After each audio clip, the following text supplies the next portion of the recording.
Season's bleatings, everybody! We've come to December, which means it's time to sort of give you my lists of all of my favourite things I've read this year, which is really exciting. I think I've read 126 books in total, and a good mix of novels, novellas, collections, anthologies, etc. And I thought that instead of doing just one top 10 list of all my favourite books, I was going to split it up and do my top 10 collections, my top 10 novels, my top 20 short horror stories. All of this is horror, obviously. So we're starting with my top 20 short horror stories that I've read this year. They're not necessarily stories that have been published in something this year, but they're stories I've read for the first time this year. And in my very last video of this month and this year, I'm gonna, summarize my top 10 overall books, so it'll include all of these different formats. But yeah, I wanted to spend the rest of the month sort of just breaking it down a little bit more. Now, for context, before I get into my short story favorites, I've read somewhere between 500 and 700 short stories across collections and anthologies and stuff this year. I don't know the exact number. I could have counted, but I really don't have enough time in the day. It took me long enough to compile this list because I didn't want to just start plucking stories just from memory out of thin air.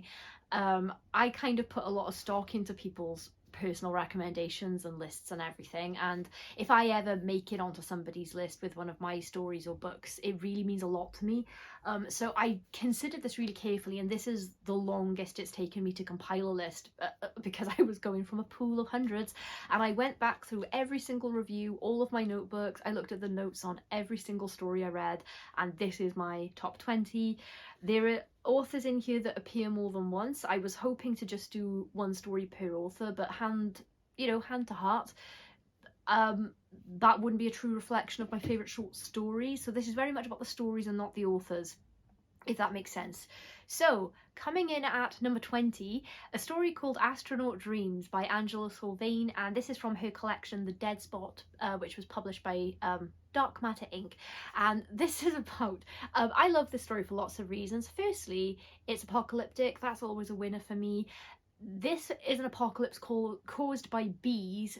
This, I think I described it as 28 Days Later, but caused by bees. And I just very rarely see bees in horror fiction in books. So in films, a few more times. Obviously Candyman is quite associated with it.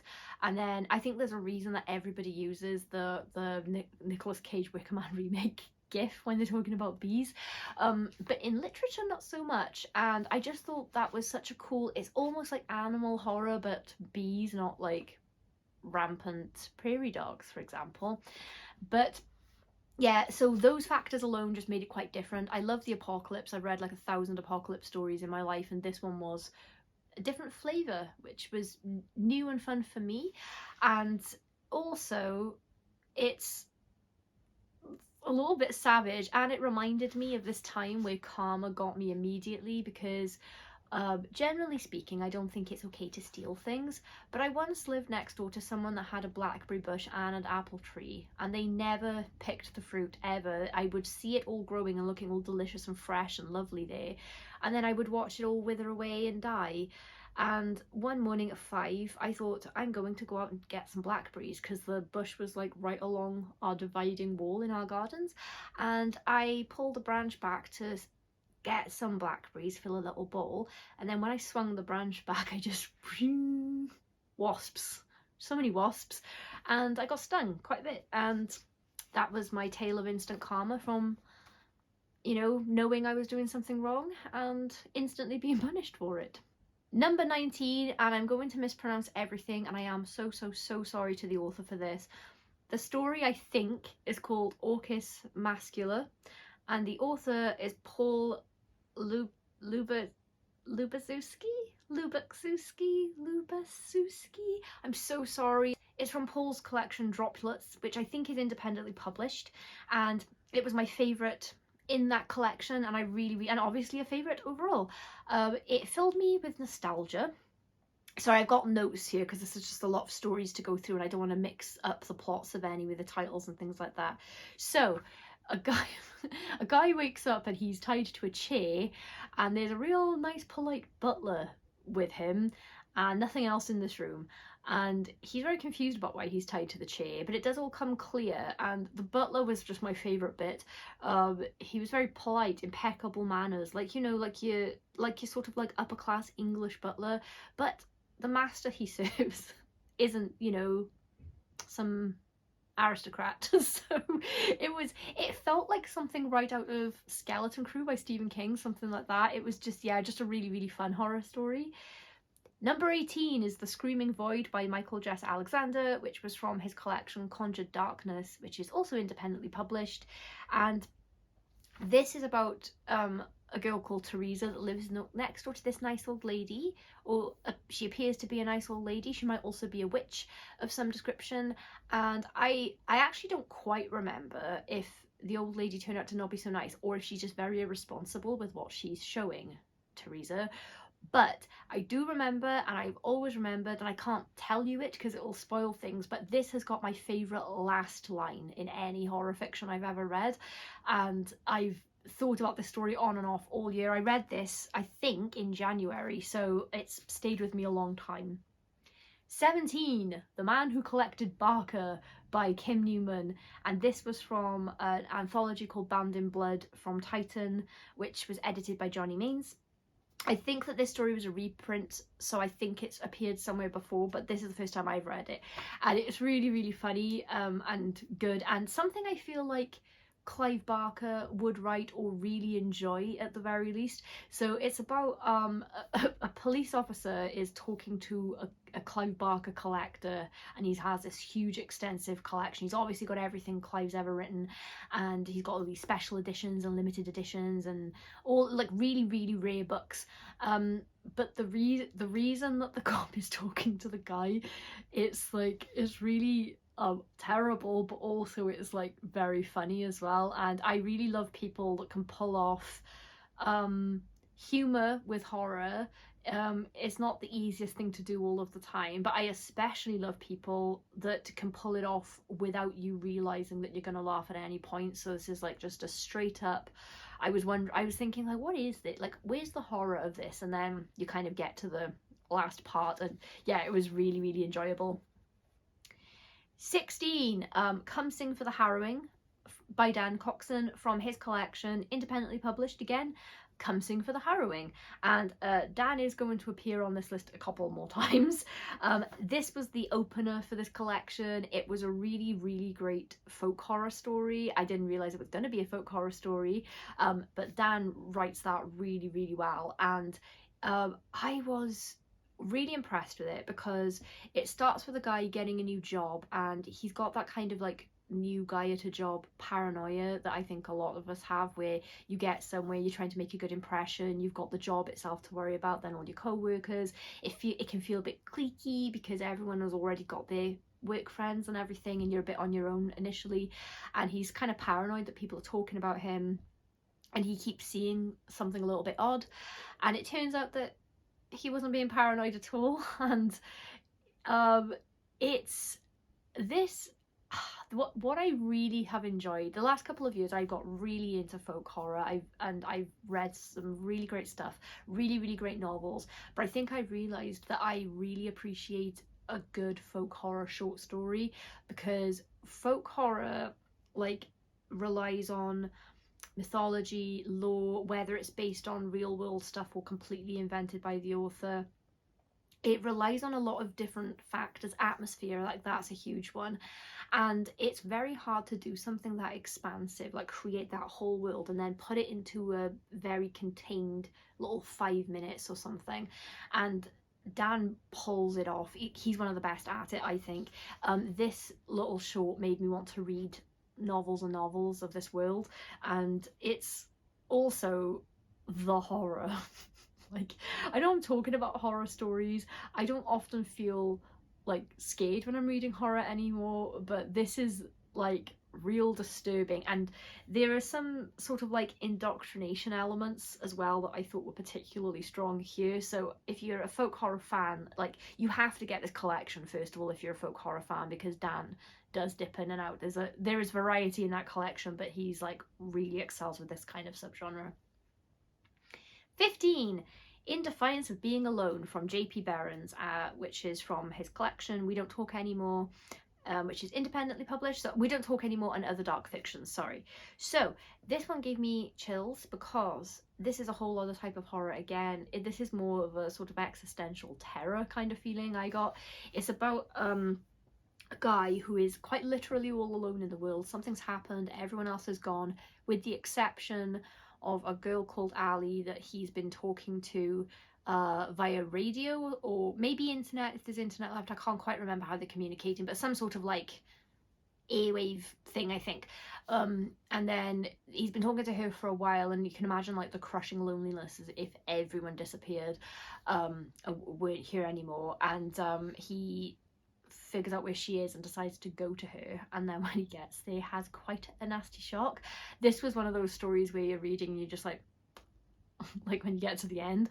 And I think that J.P. Behrens, novel wise, tends to write in subgenres of horror that really aren't my cup of tea, like things I actively dislike. However, I really like JP's writing, and this whole collection really showcased like JP's range for me, like kind of like dipping in and out of anything, any subgenre of horror, I think. So I'm really looking forward to reading more next year, because I'm always happy to read a book by JP. I always enjoy them, even if they're in subgenres that I don't like. But I think that JP's a really good writer, so yeah, I'm really looking forward to reading a little bit more in 2025. 14 is The Tricksters by Ramsey Campbell, from an anthology called Disintegration from PS Publishing, edited by Darren Spiegel. And this is about poor Janet, who really hates telemarketers and has sort of this growing sense of unease about, you know, who has her information, where her money is kept, how safe and secure all of her details are. And it really played into that worry that we all have, because we're in a digital age now. And I remember getting the internet for the first time. I'm of the generation where we just didn't have the internet until I must have been in my mid-teens, and it didn't really take off with, like, I think we had MySpace, and we used to use like AOL Instant Messenger and MSN Messenger and things like that, but it wasn't like it is now. It's so hard to describe the world before the internet to people, because it's unimaginable. Like, we didn't have phones, mobile phones for a start. Like, we didn't have mobile phones, let alone mobile phones with camera capability, with internet access. You know, the first mobile phones, you could just text and call, and that was it. No internet. So it's and I am one of those people that's paranoid about sharing my stuff. Like, I don't have any banking apps or anything on my phone because I'm so afraid of losing my phone and then someone hacking my banking app. So I just don't have them, and I won't give my information to anybody over the phone ever. And I hate people who cold call trying to sell me stuff. So I just really related to Janet, and I think that Ramsey really captured the spirit of that entire thing, especially maybe for the older generations that maybe the internet kind of exploded when they were already getting on a bit, and learning something as vast as that is a bit daunting when you've been used to the same stuff your whole life. Not saying that older people can't get to grips with technology or anything like that, but it just yeah, you know, I know how my nan reacts, for example, if someone that she doesn't know calls her. So yeah, it just really captured that horrible thing. And as it turns out, maybe Janet does have stuff to be worried about. Who knows? 13, I loved the story Lock and Key by Nat Whiston, from Fearforge Winter Quarter anthology from Horrorsmith Publishing, edited by Lindsay Smith. And this was about a guy who's plagued with these terrible nightmares, like life disrupting kind of nightmares, and he's trying to find any way to stop them. And he manages to track someone down that has a very unorthodox way of ridding people of these nightmares. And this to me felt like, funnily enough, it felt a bit like Lock and Key, Joe Hill's Lock and Key, the graphic novels, or the you might have seen the TV adaptation. It's got that kind of vibe to it, but like if Clive Barker wrote it, if that makes sense. So it was just really good. I can't really tell you anything more about it without like spoiling what makes it so great, but it definitely went in a direction I wasn't at all anticipating. And generally speaking as well, I have to say this, I really don't like the use of nightmares in horror, generally speaking. The only exception is A Nightmare on Elm Street, and that's because the things in the dream affect people in real life. But generally speaking, I don't like dream sequences. I feel like a lot of the time it's used as filler to try and create atmosphere, but if it's not happening to the character in real life, it's not happening, so I don't care.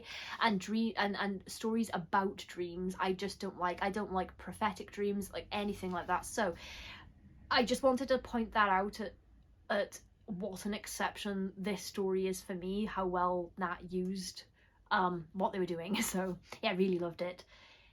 Number 12 is Wishing Won't by Richard Dansky from his collection from Twisted Publishing called Meeting in the Devil's House. On the cover it says Meeting in the Devil's House, but then if you look for it on Goodreads, it's A Meeting in the Devil's House, so I'm not really sure, but Meeting in the Devil's House, you'll find it. Also, I'm going to link all of these, the collections, anthologies, wherever you can get them in the description. So this is about a boy who makes friends with something that's living at the bottom of a well, like a wishing well, and you know, normally you would like throw a coin in or something and make a wish. Well, the well does kind of want to be fed, but not necessarily with coins. And I can't really tell you much about that one because it is so short, but this felt really sort of like deliciously late 80s, early 90s era of horror to me. Just a good old-fashioned horror story with like a good monster story. 11. This is one of the more unique stories on the list and unique authors. It's called Nails. It's by Villimey Mist, and it's from a collection called As the Night Devours Us from St. Rooster Books. It reminded me of an episode of The Twilight Zone. Not like as in there's a similar episode, but just like something that would be on The Twilight Zone, the kind of the plot. Have you ever wondered what happens to your fingernails when you clip them? Bet you haven't. Bet you haven't. Have you ever thought about, I don't know, imps? And if whether or not they like nails? Can't really tell you much about that one, but this collection, As the Night Devours Us, and Nails was my favourite story in it.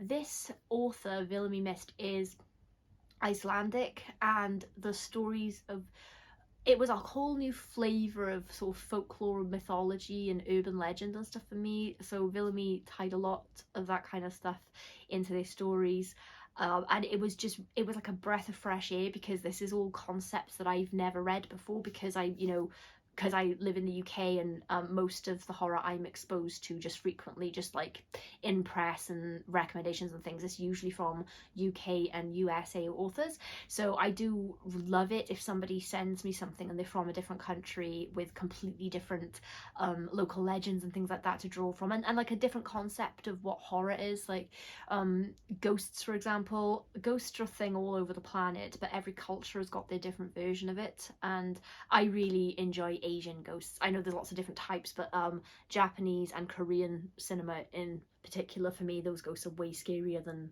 Western ghosts, in my opinion. So yeah, any author that can give me like more variety, just as they base in horror, if that makes sense. Like they've got a completely different understanding of horror as a genre.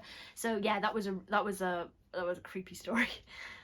10. Masquerade by Dave Jeffery, from his collection Mood Swings, which is from Black Shuck Books, part of their Shadows series, those little mini books. I loved this. It was really hard to pick a favourite story in this book by Dave. The written review was coming out right at the beginning of January. I'm a little bit ahead with scheduling, but yeah, I read it a couple of weeks ago. Oh, a little while ago actually. Couple of weeks. I've lost track of where I am in the year. But anyway, this is about a dead soul that seems to be trapped in some sort of like purgatory or kind of hellscape, but they manage to reconnect with the living world, like by connecting with a person through a mirror. And I thought that this was going to be sort of a standard, like something like House, like, you know, your kind of standard ghost story where they've made a connection and now they're haunting the house or whatever they're doing, or maybe they're going to possess the person. And it just turned out to be something so twisted and unique. And like I don't want to say what the subgenre in the end was, because it kind of spoils it, but I did post in my review that this is the best story of this ilk that I've ever read. So it was absolutely horrifying. Number 9 is Finn from Stephen King's You Like It Darker from Scribner. That's his most recent short story collection, and I think that it's one of his best in years, and that's from someone who's loved almost everything he's released in recent years as well, so I'm not one of those people who only likes his old stuff. This story is the one that resonated with me because I really enjoy it when Stephen King goes a little bit funny. I really like his sense of humour, and this is about a guy who's just so unfortunate with his luck. He just has bad luck, and he's kidnapped because he's mistaken for somebody else, and he just cannot convince these kidnappers that he's not the guy, because of course anyone would say that if they've been kidnapped and they're going to be tortured. And it's just the tone of it. It's an absolutely horrifying story, and in any other tone and context it couldn't possibly be funny, but it's because this guy is already set up as like, of course that happened to him kind of feel. I think that character's probably really quite relatable for a lot of people, but yeah, it's horrifying in concept, but it's just so amusing. 8 is From the Earth by Dan Coxon, again from Come Sing for the Harrowing. It was this felt very unique, and at the same time still reminded me, I think the story is called In the Hills, in the Cities. It's a Clive Barker short story. I don't keep mentioning Clive Barker. I obviously like stuff that reminds me of Clive Barker. It has that kind of feel, but it's not like derivative of anything else, if that makes sense. This is like a really unique story. But Arwen is a girl who has been basically held against her will for her entire life under the guise of that she's really special and has to be kept safe, because the people around her is very religious and they think that she has a direct line to God, so they're just keeping her in isolation. She's not allowed to go outside or talk to anyone or anything apart from the people that go in and out of her room. And then the one day they're like, right, we're going to take you for a walk, let's go for a nice walk to this well that you liked walking past. And it just turns out that the well isn't is not quite a well, and the story gets unexpectedly big. It feels really, really isolated at first. We've got that nice little dose of sort of like cult vibes, really extreme kind of religious stuff, and then we've got all these like themes, like these isolation themes, and this like helplessness and everything. We're really like rooting for this main character, and then it just gets big and potentially apocalyptic, I don't know, but it just, yeah, it didn't go out of context for what the story is. It was very much in line with what Dan was doing with the story, but it was so unexpected, and I couldn't be mad at it.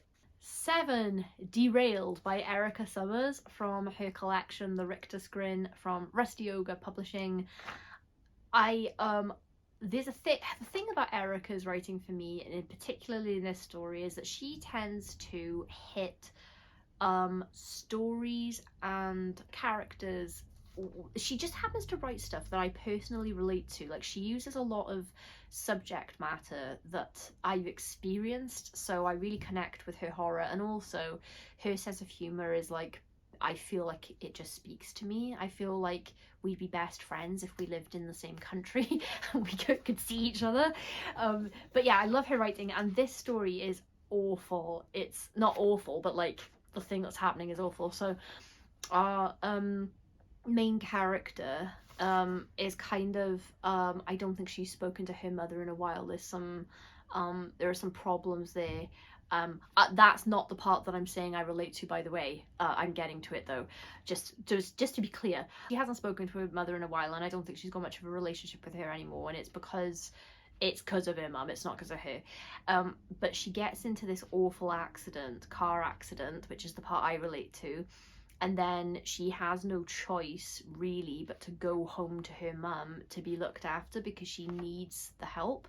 And that was a part I related to. So I didn't have to go home to my mum when I had my accident, but I did have to rely on my boyfriend at the time to look after me. And it's quite a big thing for, I think we were like 23.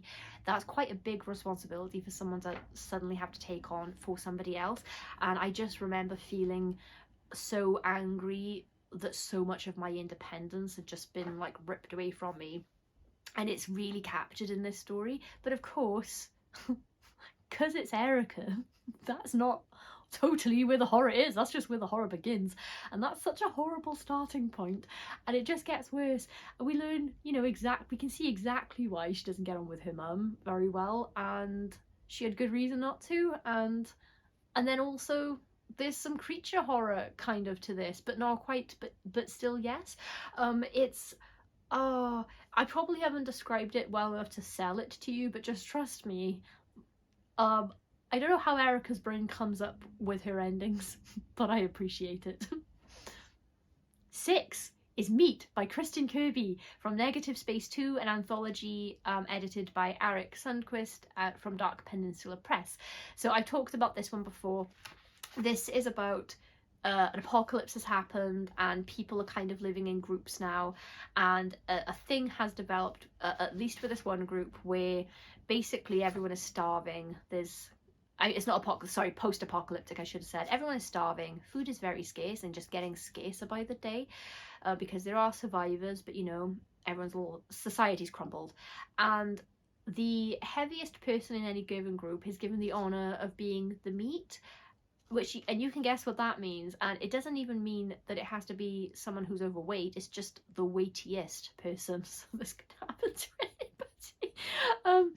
And it's horrible, and it's kind of humorous, but like not really. But maybe that's me, maybe I'm demented, but it's like damned if you do, damned if you don't kind of scenario. You're either starving or you're just about healthy, but you're gonna you're gonna be useful, not to yourself. Number 5 is The Letter by Lydia Prime. I loved this so much. It's from her collection that she co-wrote with Jill Girardi called We're Not Ourselves Today, and published by Candisha Press. And I have cheated. I've cheated here, because coming in at number 5 also is The Ecstasy of Gold by Jill Girardi from that same collection. Now, I didn't originally do this, but I already had to bump quite a few things out of the top 20 on account of only having 20 slots for this list, and then I just decided that because there are 2 stories on the number 5 spot, okay? So anyway, let me just tell you about them. Just pretend that I haven't cheated. So The Letter is hilarious, but in a really dark, grotesque kind of way. It's about a pregnant woman who's just happily nesting, and she's, you know, decorating and setting things up for the baby, and then she gets an unsolicited visitor who believes they are solicited, and it's a demon.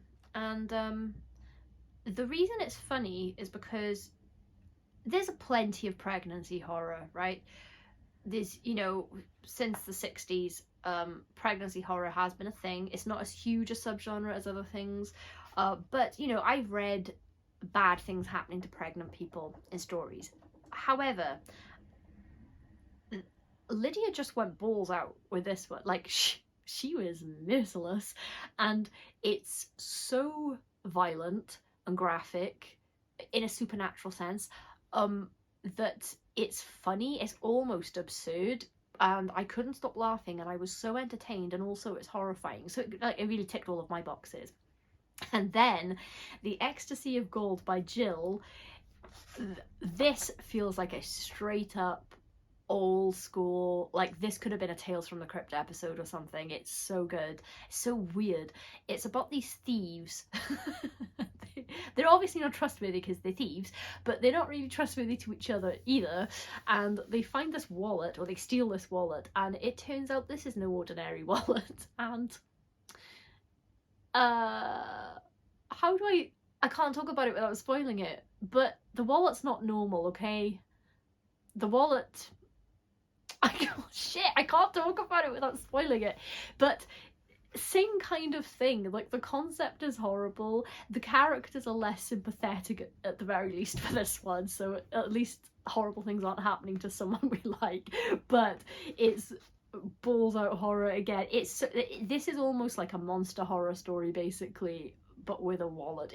It was just so good. So I I couldn't really pick which one of these I liked more. Before, I did say that The Letter by Lydia Prime was my favourite in the collection, and it is, but it's joint first now, because I kept thinking about this story from Jill, and I was like, do you know, over time I've changed my mind, and they're just very clear joint firsts for me for the collection, which makes them joint 5 for this list.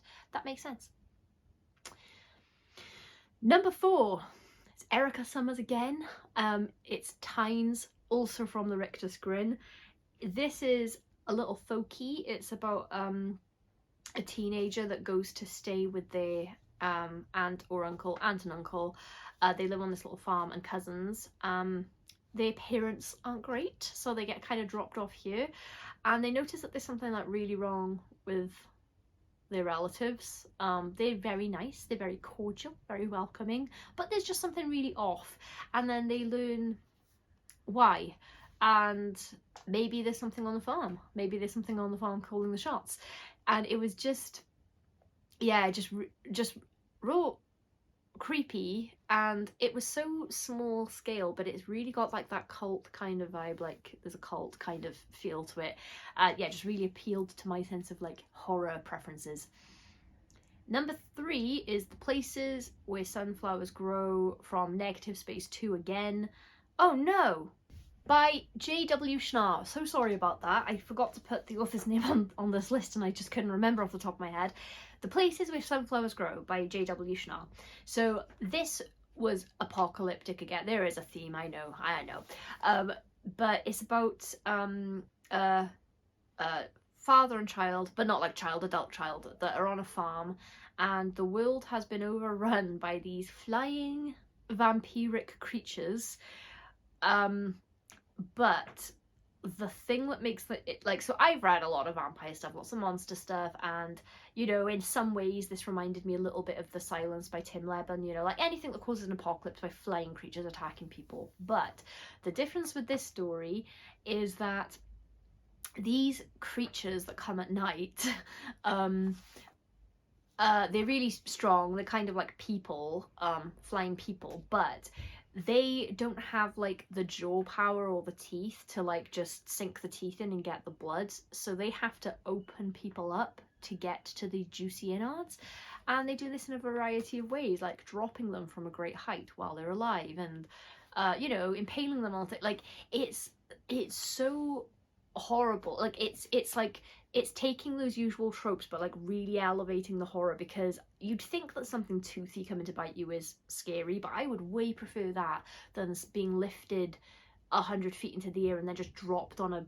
fence or something. So it's, yeah, that it was such, yeah, I really loved it. Again, this is just like a really great sort of like classic horror story, I would say, but with something different. I've never seen that before. Taking sort of like your usual good horror tropes that people enjoy, but like elevating it for sure. I'm on the last 2. Number 2, The Darkness Below, once again by Dan Coxon, from Come Sing for the Harrowing. I couldn't help it. I tried not to put Dan on here 3 times, but I wouldn't have been true to my actual favourite stories. I would have been doing it for the sake of including more authors, and this list is my favourite stories, not my favourite, although Dan is one of my favourite authors, I will admit. But yeah, the reason that he's got 3 stories on this list is because these 3 stories genuinely are in my top 23 stories of the year, sneaking in right at the end too, because I've only recently read that, so hey. So this made me feel weird. So a family are on a little holiday and they go on one of those cave tours, and their teenage son, they realize he's not with them for like 5 or 10 minutes, and when he comes back he's perfectly fine, nothing's happened to him and everything seems normal, but the dad is like seeing something he doesn't recognize in him. And there's a really great line about how parents like really know their kids' eyes, like not just the color and shape and everything, but like they know their kids' like soul in their eyes, and I thought that was such a great touch, that but yeah, the dad isn't seeing his son basically through his son's eyes, and he starts to get increasingly paranoid that whatever came back to them in the cave wasn't his kid. And it's such a great story because it's kind of like, you don't know if the narrators, I'm not saying it's an what's the word, not saying it's an unreliable narrator story, but I will say I don't know if it's an unreliable like it was just done so well, and it just, yeah, obviously things escalate. There's like two different ways you can interpret it, I suppose. I prefer to interpret it the dad is right kind of way, because that's how my brain likes to function. But yeah, it was real creepy, and however you view it, whatever you think is happening here, it's horrifying.